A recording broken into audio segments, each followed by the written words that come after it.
চলো দুর্গাপুজোর ষষ্ঠীর দিনের ভিডিওটা তোমাদের সাথে একটু শেয়ার করি। সো হ্যালো এভরিওয়ান, আমি পিয়ালি। আমার নতুন একটি মিনি ব্লগে তোমাদের সবাইকে স্বাগত। ষষ্ঠীর দিন সকালবেলায় আমি আর বাপন এসেছিলাম একটু বাড়িতে, কারণ বাপন বলেছিল ভাইকে একদিনকে খাওয়াতে নিয়ে যাবে। তাই ভাবলাম চলো ষষ্ঠীর দিনকেই ঘুরে আসি, তাহলে ওরও সময় থাকবে আর আমরাও বেশ ঘোরাফেরা করতে পারবো। তাই জন্য সকালবেলায় এসেছিলাম আমরা বেরিয়ে গেছিলাম বিকেল 5টার দিকে। দু একটা ঠাকুরও দেখেছি, তার সাথে খাওয়া দাওয়াটা তো ছিলই। তো আমি আর বাপন একটা বাইকে উঠেছি আর ভাইরা উঠেছে আরেকটা স্কুটিতে। তো চারজনে মিলে বেশ মজা করতে করতে যাচ্ছি রাস্তা দিয়ে। একদম মানে পুজোর শুরু বলে কথা, মনে তো প্রচুর আনন্দ ছিল। আর দেখতে দেখতে প্রথম প্যান্ডেলের সামনে চলে এসেছি, এত ভালো লাগছিল কি বলবো। আর এই প্যান্ডেলটা কিন্তু আমাদের জলের ট্যাঙ্কির ঠিক উল্টো দিকে। তো এখানে নামলাম চারজনে মিলে, নেমে একটু ঠাকুরটাকে দেখতে গেলাম। আর চারিদিক কিন্তু বেশ ফাঁকাই ছিল। পরে যখন এখানে গেছিলাম তখন একটা লম্বা লাইন। ভালোই হয়েছে, আগে ভাগে বাবা ঠাকুরটা দেখে এসেছি।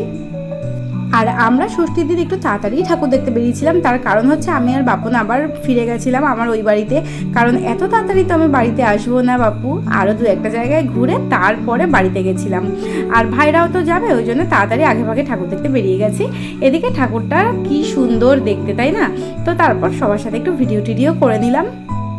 তো প্রত্যেকবার কিন্তু বাপনের ষষ্ঠীর দিন অফিস হয়ে তারপর ছুটি হয়। এইবারে কি হয়েছে, চতুর্থীর দিন অফিস হয়েই ছুটি হয়ে গেছে। তার মানে বুঝতে পারছো ঘোরাফেরাটা কী লেভেলের হয়েছে। মানে একেবারে পঞ্চমী থেকেই আমাদের ঘোরাটা কিন্তু স্টার্ট হয়ে গেছিলো।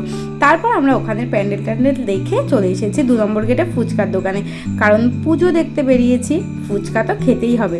তারপর ওই 20-25 টাকার ফুচকা টপ মুখে পুরে দিলাম, কারণ পরের প্যান্ডেলে যেতে হবে। তাছাড়াও শুধু ফুচকা খেয়ে পেট ভরালে বরের পকেটটা খালি হবে কি করে, তাই না? হ্যাঁ জানি, এই ভিডিওটার একটা শর্ট ভিডিও আমি পুজোর সময় পোস্ট করেছিলাম একটা গান দিয়ে, কিন্তু কি করব বলো, এত ভিডিও ডিটেলসে একটু শেয়ার করতে ইচ্ছা হলো, খালি ভিডিওগুলো রিলিজ করে দেবো বলো। তারপর চলে গেলাম আমরা সেকেন্ড ঠাকুর দেখতে। তো এটা রূপকথা হলের সামনে দিয়ে যাচ্ছিলাম, আর মানে ক্লাবটার নাম আমার ঠিক মনে নেই, কিন্তু এখানে ঠাকুরটা না প্রত্যেক বছর দারুণ হয়। তো এখানে প্যান্ডেলটাও দেখো কত সুন্দর। এখানে কয়েকটা ভিডিও টিডিও করে দিলাম আর কয়েকটা ফটোও তুলে নিয়েছিলাম। বেশ ভালোই লাগছিল, ফাঁকা ফাঁকা ছিল। আর বিশ্বাস করবে না, এই সব প্যান্ডেলেই যখন আমরা পরের দিন মানে অষ্টমী নবমীতে গেছিলাম, ইয়া বড় একটা লাইন পড়েছে, মানে বলার কথা না। আর এখানে মায়ের মুখটা এত সুন্দর, আমার সব থেকে এই ঠাকুরটা ভালো লেগেছিল। তারপর ঠাকুরের সাথে একটু ভিডিও টিডিও করে এখান থেকেও চলে গেলাম। আর পাশে একদম এই প্যান্ডেলটার পাশেই কিন্তু আরেকটাও পুজো হয়েছে। তো তারপর আমরা সেখানে চলে গেছিলাম। এখানের ঠাকুরটাও বেশ ভালোই ছিল, তবে আগের প্যান্ডেলের ঠাকুরের মুখটা না বড্ড মিষ্টি। তারপর এখানে কয়েকটা ফটো ভিডিও করেছি, করে দেন আমরা ঠাকুর দেখতে গেলাম। এই দেখো এখানে ঠাকুরটাও কি সুন্দর না, একদম ছোট্ট পুতুলের মতন দেখতে। তারপর এখান থেকে ঠাকুর দেখার পরে আমরা কিন্তু আর বেশি কোনো একটা প্যান্ডেল যাইনি, কারণ এখানেই 8:15 বেজে গেছিলো। আমাদেরকেও অনেকটা দূরে ফিরতে হবে, আর ভাইরাও একা রয়েছে, ওদেরকেও তো বাড়ি পৌঁছাতে হবে, তাই না? তারপর এখান থেকে আমরা সোজা চলে গেছিলাম রাজনন্দিনীতে, কারণ খিদে তো পেয়েছে নাকি, পেট পুজোটা তো করতে হবে, ওটার জন্যই তো আসা আর কি। তারপর চলে গেলাম রেস্টুরেন্টে। ওখানে গিয়ে আমি আগে ভাগে একটু চেয়ার সিট ফিটগুলো ঠিকঠাক করে দেখে নিচ্ছিলাম, 4জন মিলে বসবো বলে কথা। আর ভাইরা এখনো আসেনি, ওরা গাড়িটা পার্ক করতে গেছে এক জায়গায়। তার 5-10 মিনিট পর এরাও চলে এলো। আর আমরা এখানে কি নিয়ে যে হাসাহাসি করছিলাম কিছুই মনে নেই।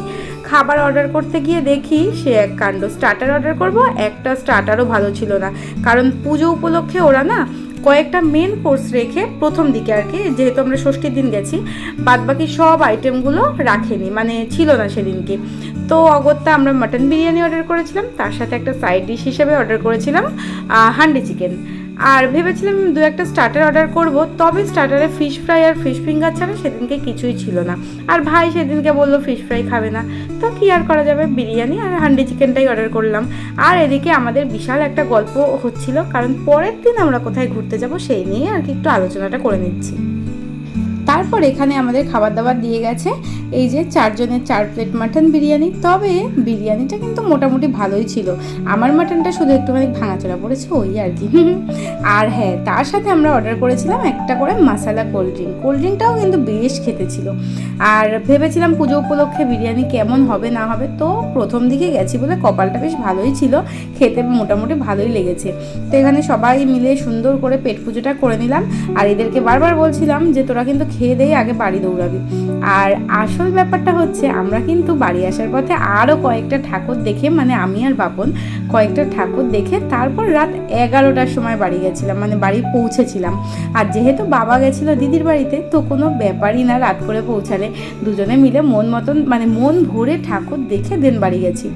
গত বছর এই সুযোগটা হয়নি, কারণ ওর ষষ্ঠীর দিন অফিস করে দেন বাড়ি এসেছিলো, সপ্তমীর দিন আমি আমার বাড়িতে চলে এসেছিলাম, মানে আমরা দুজন।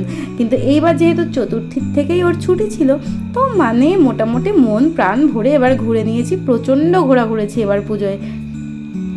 আর যাই বলো আর তাই বলো বাপু, বরের সাথে পুজোয় ঘোরাঘুরি করা মানে কোনো টেনশন নেই, প্রচণ্ড আনন্দ, বাড়ি ফেরারও কোনো চাপ নেই, কেউ কিছু বলবেও না। তাই জন্য মোটামুটি আমরা ভালো করেই ঘুরে নিয়েছিলাম। তারপর খাওয়া দাওয়ার পরে আমরা বেরিয়ে গেছি, ভাইরাও ওদিকে চলে গেছে, আর আমরা মানে বাড়ি যাওয়ার পথে না এই প্যান্ডেলটা পড়েছিল, এটাই আর ঢুকিনি, জাস্ট রাস্তা থেকে ভিডিও করে চলে গেছি। তো চলো ভিডিওটা এই পর্যন্তই। তোমাদের যদি মিনি ব্লগটা ভালো লাগে অবশ্যই একটা লাইক করে দিয়ে সবাই খুব ভালো থেকো, সুস্থ থেকো। আর লাস্টে আমাদের কয়েকটা ফটো আমি অ্যাড করে দিলাম।